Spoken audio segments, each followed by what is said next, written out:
Hello mga ka-footprints! Welcome sa aton vlog. Subo nga adlaw. Grabe gid ang cravings sang duwa ko nga upod. Hindi gid mapunggan. Para makasatisfy, nagplano kami nga mag-travel para maka-food trip. Hi anay bi sa aton vlog auntie. Ari na nagsakay na ta tricycle pakadto sa aton nga first stop. Amo ni ang ako mga upod si Mama Da kag si Andy Boy. Ag syempre makuha ta na video diri. Ang rani don guys Batchuya na da super namit na da guys. Ari ila nga munisipyo sang La Carlota. Ag subong masulod ta. Unang nga makabulong sa aton gutom. Wala na sang iban kundi ang pinakapaborito naton nga fast food ang Jollibee. Nan ara si Mama Da. Gayom-yuhom gid sa kay ara na sa Jollibee. Sulod ta guys kay ma-order ta sang aton nga kanon. Samtang godat sang amon nga order baw si auntie hu. Daw nagutom na gid si Mama Dahaw. Lantaw-lantaw lang danay Kad-ari na ang amon nga ging order kali. Kay daw nagutom na gid si Mama Daya. Hamot gid sang chicken joy. Crispy sa sagwa, juicy sa sulod. Perfect gid. Sunday para sa dessert. Grabe gid ang kalipay sang bata kay naka-Jollibee. Siyempre may araman ta mango peach pie. Hindi man makumpleto ang Jollibee experience kung wala sang spaghetti nga sweet style nga paborito sang tanan, bata kag tigulang. O sige, kaon na kamo, pakabusog kamo nga duwa ha.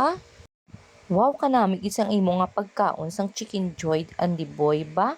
Anong imo mahangkal? Bida ang saya. Ambiyan sa sulod sang Jollibee daw tanan nga tawo happy. Hindi lang gutom ang ginpakaon kundi pati kalipay.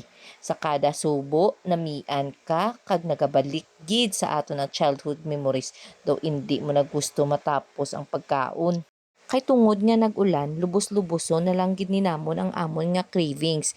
Gani, nagdesisyon kami nga makadto pagid sa isa ka paborito nga lugar, amo ang McDonald's. Pag-abot sa McDo, lain naman nga vibe. Modern kag cozy ang lugar. Ang aroma sang cheeseburger, baw daw nagaakig sa imo nga hindi ka magpugong. Mga bata nga kakaon, mga barkada nga nag-share sang large fries, hindi mo gid malikawan nga mag-enjoy. Kag sa sini nga lugar, dumabatyagan mo nga ang pagkaon, hindi lang basta pang busog, kundi para sa banding man. Order lang din namon ang burger kag fries pero enough na para ma-satisfy ang cravings. Ag syempre, may dala ta nga food packs para pasalubong sa balay. Ang travel hindi lang basta pagkaon, kundi pag-upod kag pag-share sang moments nga hindi malimtan. Pagkatapos ng duwa ka stops, Jollibee kag McDo, busog na ang tanan. Ang biyahe papuli daw hindi mabudlayan tungod kontento kag kalipay. Mga ka-footprints, amo to ang amon nga food trip adventure. Nag-crave, nag-travel, nag-Jollibee, nag-McDo. Kag sa ulihi, nagpuli nga busog ang tiyan kag happy ang heart.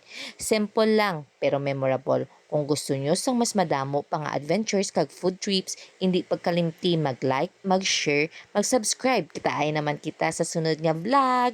Bye-bye!